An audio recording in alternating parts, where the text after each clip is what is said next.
Hello. Special thanks to Own a Saber for sponsoring our 90,000 subscriber lightsaber giveaway. All the details in the pinned comment down below. Our story begins in the lower levels of Coruscant. Jedi Master Obi Wan Kenobi was preparing a plan where he would fake his own death to go undercover. As he, Anakin, and Ahsoka walked around, they were found by a sharpshooter. Kenobi was supposed to be shot by the Bounty Hunter, and then he'd become the Bounty Hunter, though the issue began when Obi-Wan stepped out from behind his cover. The sharpshooter didn't miss, and Rako Hardeen ripped the shot across the city skyline that didn't hit Obi-Wan in the chest like he was supposed to, but nailed him in the throat. Obi-Wan grabbed his neck and slipped backwards, falling off of the roof. He slammed into a group of crates, and then he held his neck. He could hear Anakin call out his name, and Ahsoka quickly was by his side. Obi-Wan looked over at Ahsoka. He in his last moment realized it was a mistake, as he could hear what sounded like Anakin chasing after the bounty hunter who clipped him. Ahsoka was trying to get Obi-Wan to stay awake, but he was fading in and out of consciousness. As she held his hands, his grip faded more and more. She called out Obi-Wan's name and she tried to hold his hand up. The moment was so daunting that she didn't realize how little that would change what had already been set in stone. By the time Anakin returned, he found his master lying dead in Ahsoka's lap. The next several hours would be excruciating for everyone. The council had their plans to have Kenobi go undercover, but they were horrified to learn that he actually died in the process. There was no bringing him back from this. He was gone. The funeral would be held soon, and Obi-Wan's close friends would be brought to Coruscant. Anakin, on the other hand, had vanished, as Ahsoka was left to be alone. Skywalker sat inside of his room and stared at the wall angrily. He should have been able to save Obi-Wan. That was his master, his best friend, his brother. When the time for the funeral came around, Anakin, as Obi-Wan's student, had to stand before the casket alone. He was Obi-Wan's only student, therefore, he was the closest to Kenobi.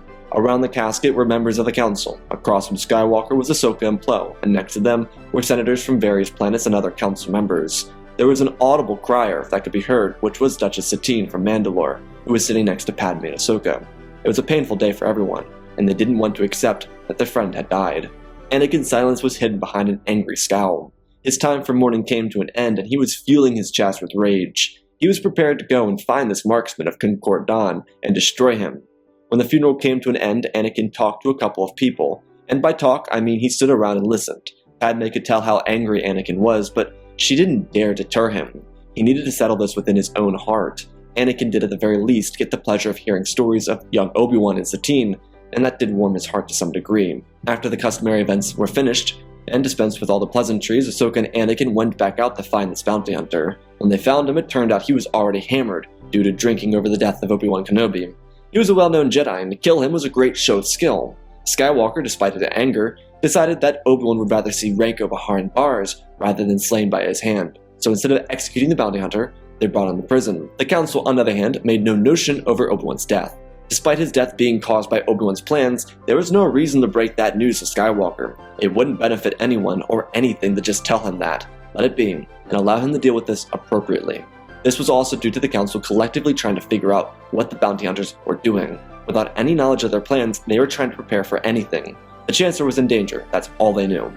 Once it became clear that Cad Bane, Rako Hardeen, and Morale of All escaped from the Republic prison on Coruscant, they began to slightly panic. Skywalker and Tana were sent out to find them and bring them back. They had no luck, and the council was left in the dark for the time being. When the Jedi Council guided Palpatine to Naboo with fears of potential kidnapping, they were proven wrong. While Rako Hardeen wasn't initially a part of the plan, he made sure his effect was lasting.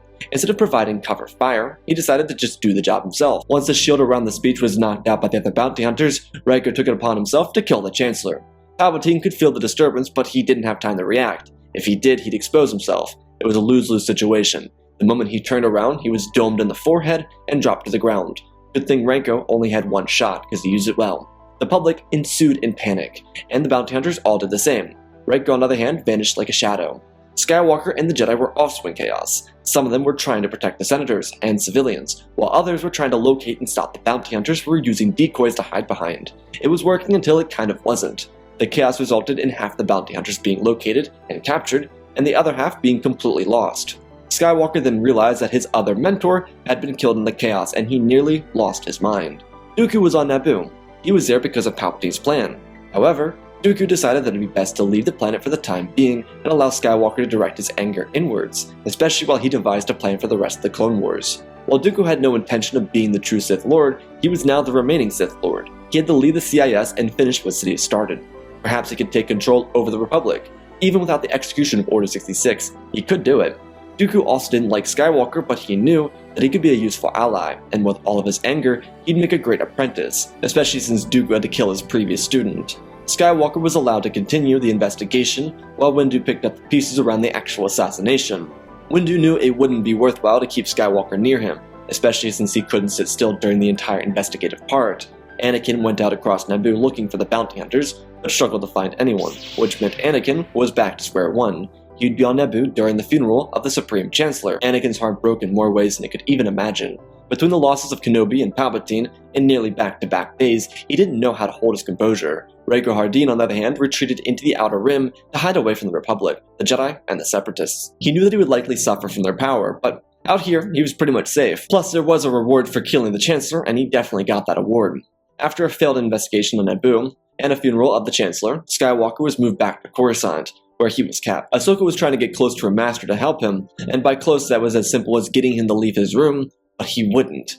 Anakin became a ghost to everyone, and he didn't talk to a soul. Ever since his mother's death, he blamed himself for everything that happened to those he cared about. He felt like he should have saved Obi Wan. He should have saved Palpatine. They both needed him, and he failed them. Why couldn't he save them? His thoughts ate away at him, when no one, especially not Kenobi or Palpatine, would have blamed him. Sidious would have blamed Dooku, not for nothing.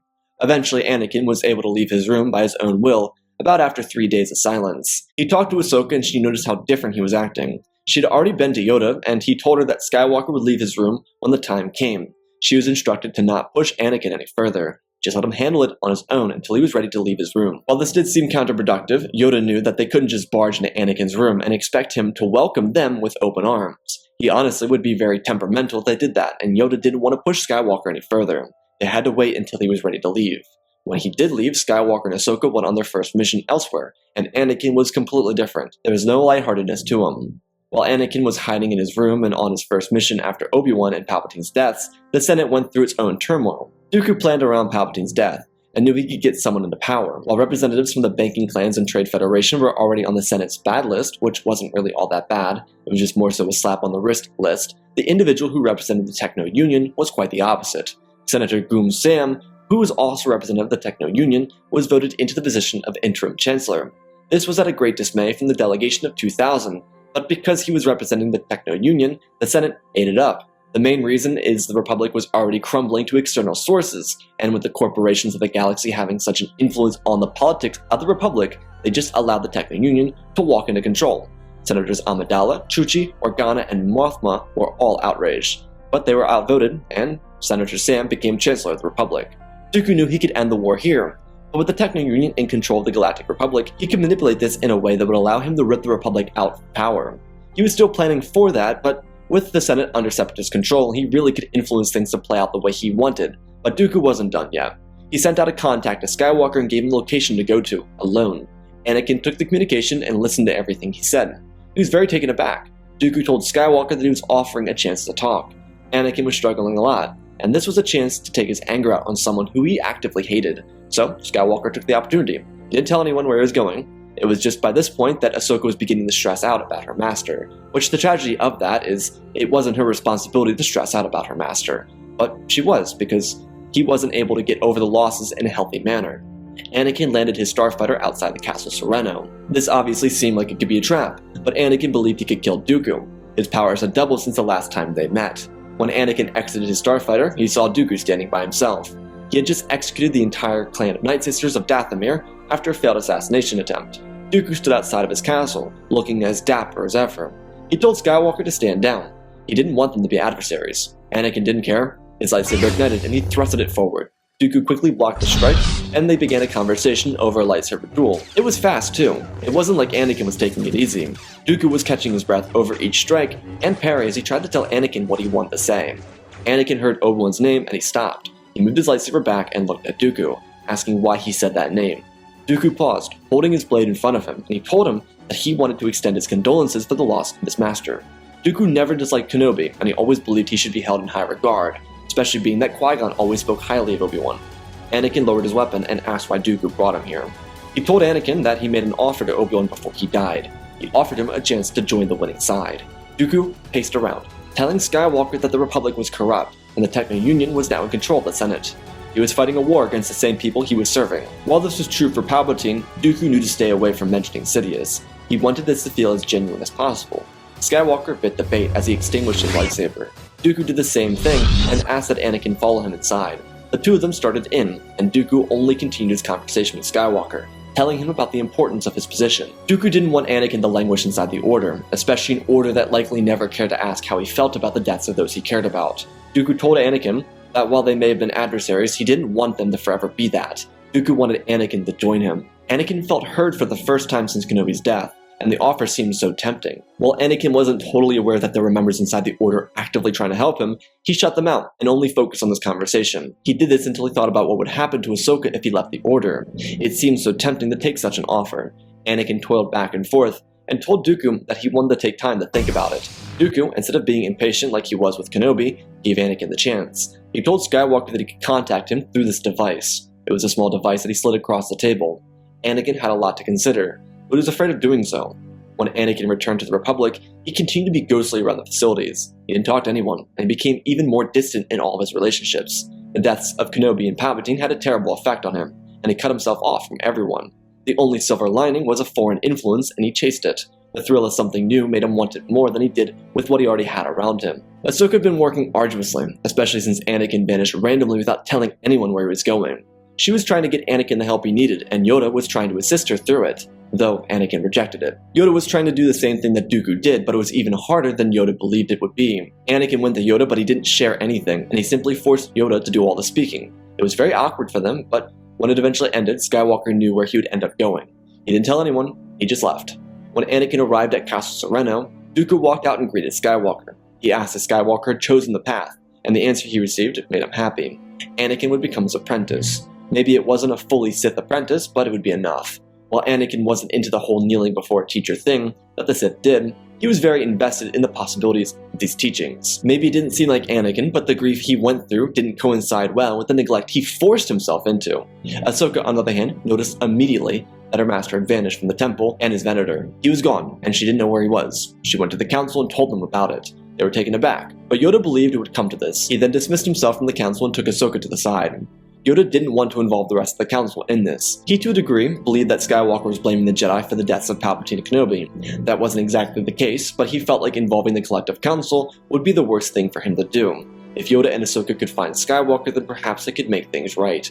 The council was still working through how terrible their failure was, and what to do for their war effort. They also weren't at all in favor of this new chancellor. On the other hand, after a couple weeks inside of Castle Sereno, Skywalker was able to bleed his crystal. But he didn't do it through killing a Jedi. It was something Anakin actively rejected. While he was embracing parts of the Sith, he didn't accept all of it, which led to headbutting between Dooku and Skywalker. But they had to make it work. At least Dooku did until he could get rid of the Jedi and the Republic.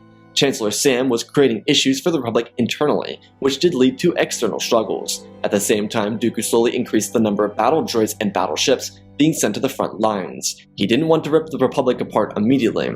He wanted it to be a slow burn. He wanted the people of the Republic to see him as a liberator rather than an agitator, which is what was going to happen if he continued down this path. Skywalker was just to be shown as a level-headed war hero, seeing what the Republic had done to him. Anakin's role for Dooku was nothing more than political.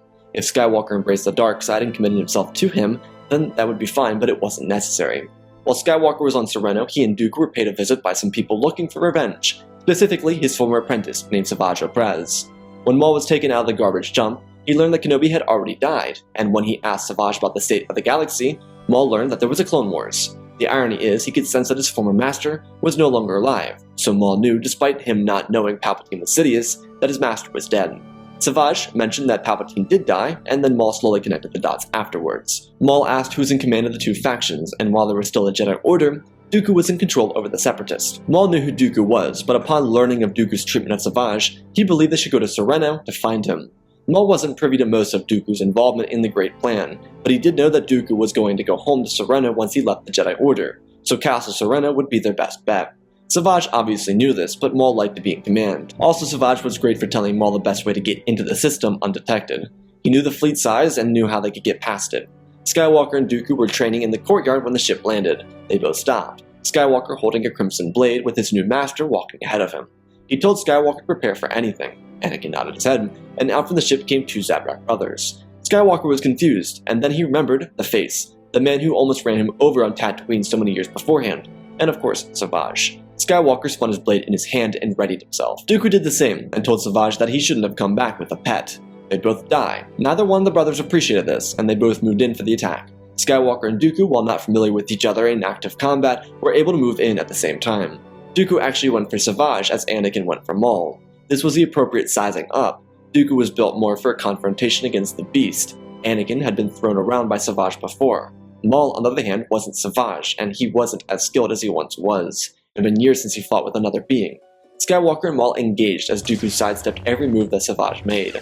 The fight was intense. For Savage, he only got angry as Dooku finally parried him and threw him off balance. The speed that Dooku had was unattainable for someone Savage's size. Maul could see that his brother was slipping, but he didn't have time.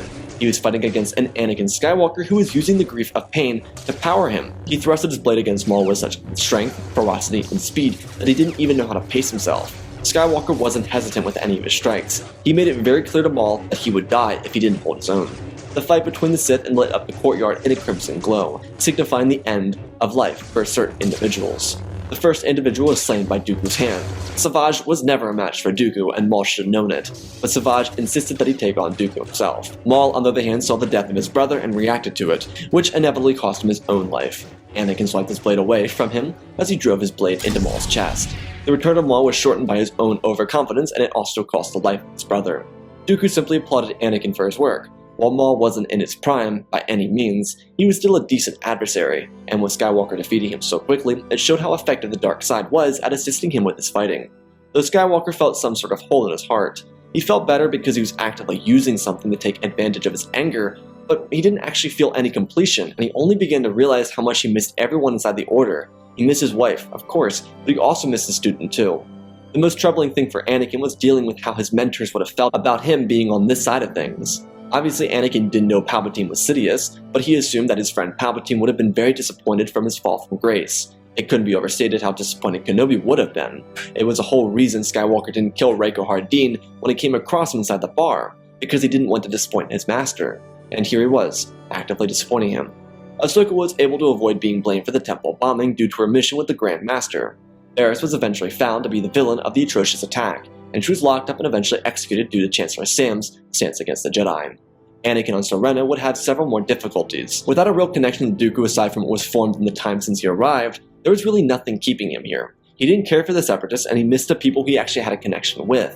Though he couldn't really do much against it. He couldn't go anywhere. Dooku was keeping him essentially under house arrest. This wasn't something Dooku expressed enforcement for, it was more so something he showed. He didn't want Anakin going back to the Republic and giving away details, so Magna Guards lined the halls. Of course, for Anakin, he had no knowledge of whether this was regular or irregular, but he just assumed it was for him, so he wouldn't wander and try to escape. Luckily for Skywalker, his student, and the Grand Master himself, found themselves on Sereno.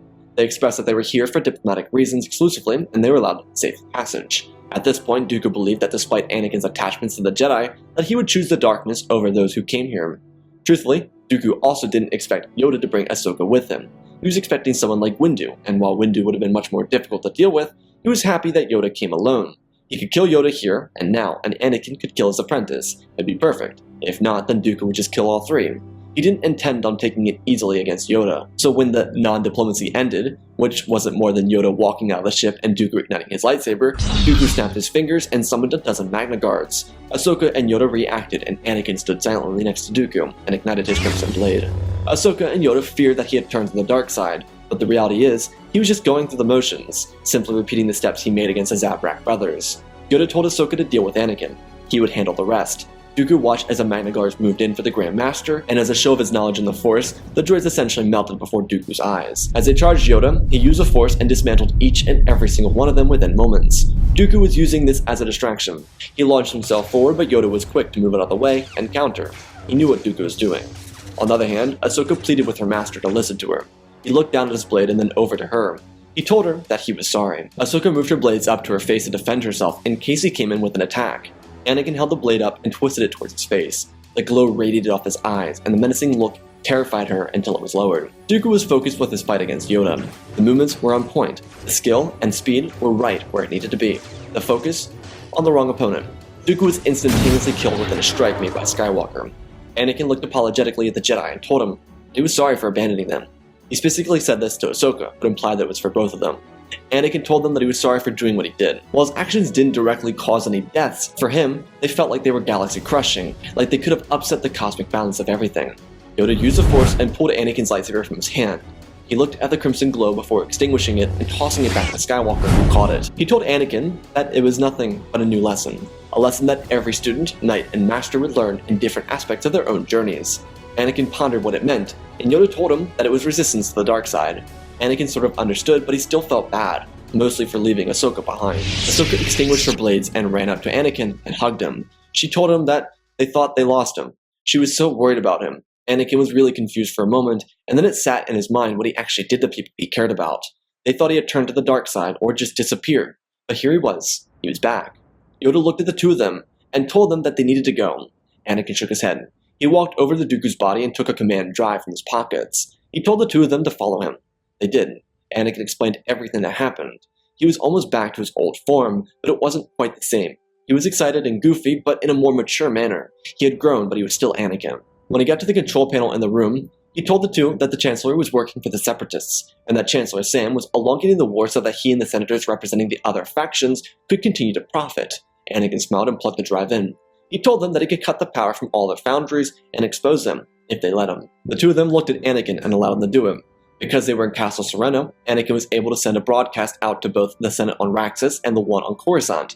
Dooku was an important political figurehead, and he also had good relations with both the Republic and the CIS leadership. Skywalker plugged in the drive, and before he turned off the command to shut down all the battle droids, his transmission showed up on holograms inside the Galactic Republic and the Confederacy of Independent Systems. Anakin wasn't much for public speaking, so he stuttered over his words. He was confident, just not as confident as he typically was. While Anakin didn't know the entire plot, he did know that Chancellor Sam and his allies were in constant communication with Dooku, just by walking by or being in the room with Dooku when they called, before being dismissed. Skywalker told the people of both governments that this war was a lie. It was ripping the galaxy apart, and Dooku was a large part of that. Chancellor Sam was extending the war for... Anakin stopped for a moment, searching for the right words. When they came to his mind, he said them. He told the people that he was extending the war for profit. The Republic failed the people of the galaxy by buying into the corporate structure of the Techno Union, Trade Federation, and Commerce Guild. Their failure was to see how corrupt it was making them, and how much money it was making these adversaries. He turned his attention to the Confederacy, and told them that despite the desire to be better than the Republic, they were doing the exact same thing by serving Dooku. He stopped and looked at the drive. He told them that he was going to shut down the droid armies. It was time for peace. Maybe it wasn't collected or composed, but the message got across, and he twisted the drive, sending out the shutdown command to all the droid armies. The transmission cut, and both the Republic and CIS broke out into intense debates. Anakin told Yoda that Grievous was in the Boss Pity sector. If they could send a fleet there, they could catch him off guard.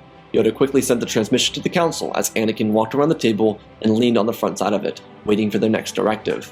Well, it was time to return to Coruscant. Turns out the speech Anakin gave was riveting enough to get the Senate to go into crisis lockdown. The Senate was shut down, and the senators forced a vote to remove not just Chancellor Sam, but the rest of those who represented the faceless corporations that controlled the Republic. The same sort of went for the CIS, as they realized they had become the very thing they swore to destroy. Serving Dooku made them the inverse version of the Republic, and with Palpatine out of the picture, there was no single person to force the blame onto.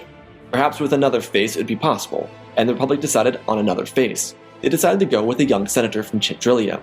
She's shown her ability to reconcile with others, and her soft voice could be what would inspire the Republic into a post-Clone War era. It was a bit of a risk for the Republic to take, but they trusted her diplomatic abilities. As Yoda, Ahsoka, and Anakin returned to Coruscant, news came back from Boss Pity. Masters Windu and Fisto were able to defeat General Grievous and destroy his fleet, which was currently floating lifelessly through space. The corporations went into a perpetual state of confusion, mostly because both governments had a collective enemy.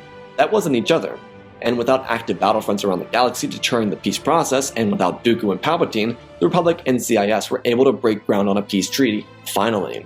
This would be done in neutral space, at Mandalore. It was perfect timing because Pre-Vizsla and Death Watch didn't realize the peace accords were coming to Sundari, and so when they launched an attack, they were completely obliterated by the Republic, before even getting to the atmosphere of Mandalore. Aside from that little hiccup, the Sundari Accords went as well as anyone could have imagined. The Republic and CIS agreed to a 10-year plan that would have them reintegrate their governments into one. There were demands that each had to fulfill in the years leading up to that 10-year mark. There were demands for both armies, and especially for the clones, that they be taken care of. Anakin's return to the Order would be warm. While members of the Council weren't exactly fond of his disappearance, they couldn't necessarily blame him. Also, not for nothing, they kinda put a hit out for Obi Wan, which led to the whole chain of events. It was really a bad situation, and despite Anakin's crimson lightsaber, there was proof, through his resilience, that he'd prove himself as a true Jedi. There were some things that needed work, and he knew that, but they would work on it. On the other hand, Anakin had to face an unhappy and a happy wife. Unhappy because he disappeared for such a long time without telling anyone, and happy because he was okay. It was a weird combination of feelings, but the consensus was he was back, and that was better than him being dead, hurt, or evil. The two of them had to reconcile and rekindle what had been lost in their separation, and rebuild what had been damaged from their separation. It would take time, but without a war going on and Anakin staying on Coruscant to finish Ahsoka's training, it would be much more manageable. It was also a big plus that Padme wasn't headlining the delegation in 2000 as much anymore, because of Mon's position in the Senate. Ahsoka wouldn't become a Jedi Knight for a couple of years. While her resilience through her master's departure was recognized, it wasn't enough to carry her into the rank of Jedi Knight, which she didn't expect it to. Most of her disagreements with the Jedi came to an end with the war ending. When she became a Jedi Knight, Anakin stayed in the Order, and as a Jedi Master, Anakin was welcomed onto the High Council. While one would assume Skywalker would leave the Order immediately after his return, he didn't have a reason to. He was happy in his marriage, and they had resolved a number of their struggles within the first year of his return. The secrecy was working really well, and instead of it taking away from them, it added to their relationship. As for children, they didn't have any yet, and they wanted to take their time with that, especially since both of them were enjoying their lives so much. Work in the Senate was actually getting somewhere with Chancellor Mon Mothma, and Anakin was Master Skywalker, which was great. When the 10 years came to an end, and the Republic and CIS formed together to create a galactic republic, the galaxy had seen much change. The Outer Rim was free from pirates. There was total peace on a galactic scale, and corruption had been weeded out. Anakin at this point, after serving on the High Council for 7 years, stepped down from his position after being a part of several crucial missions for the Jedi. When he stepped down from his role in the Council, he also left the Jedi Order, becoming members of the Lost 21. He knew at this time that it was time to pick up and leave. His job was done. The Sith were gone. Ahsoka was currently training her own student. The legacy would continue. Anakin and Padme left Coruscant and moved to Naboo to start their own life. With the dark side vanquished under the light, a life full of peace awaited those who helped see to it that the Force was brought back into balance. And that, my friends, is our story. Again, special thanks to Galvin Gaming, Tristan, Darth Revan, Pimp Daddy Bane, The Last Jedi, Apollo, Weewoo 670, Rai 700, Darth Nox, The Eternal Padawan, Jedi Sloth, Mr. Yeet Gamer, MMA Studios, Anakin 003, Fordo's Legacy Star Wars, Lemon Knight, Rex the Wolf, the man with 3 first names, Dark Same 46, Baron Joshua, and Lord Deadwing. For supporting the channel, smash that like button. If you want to support me in other ways, go check out the Patreon. That list can get longer, and there's tons of updates every week on the Patreon for you guys. This video was actually requested by a Grand Tier patron, so special thanks to you for requesting this video. I hope you guys are very happy with it. I hope you guys enjoyed it. Let's start with the story real quick. So the main thing, the main precipice for this story is handling grief. And I always try and fit a mantra for these videos. I always want some message to be taken out of it. And the message itself in this video is handling grief. It's just handling grief in an appropriate way, which Anakin doesn't. And his handling of the grief is what causes him to fall to the dark side. But it's through his grief that he realizes who he really is as an individual. And while Palpatine and Obi Wan, as individuals, not as Sith or Jedi, really helped form him into who he was, he realized that the people he cared about wouldn't want to see him in such shambles over their deaths. They would rather see him move on and be happy and live his life, because that's what you're supposed to do when someone moves away. And so that's kind of the main consensus here, is that Anakin learns to deal with grief in an appropriate way, which is what he doesn't do in the story. Anyways, hope you all enjoyed the video. Smash the like button. I love you all. Spread the love. And always remember, my friends, may the Force be with you.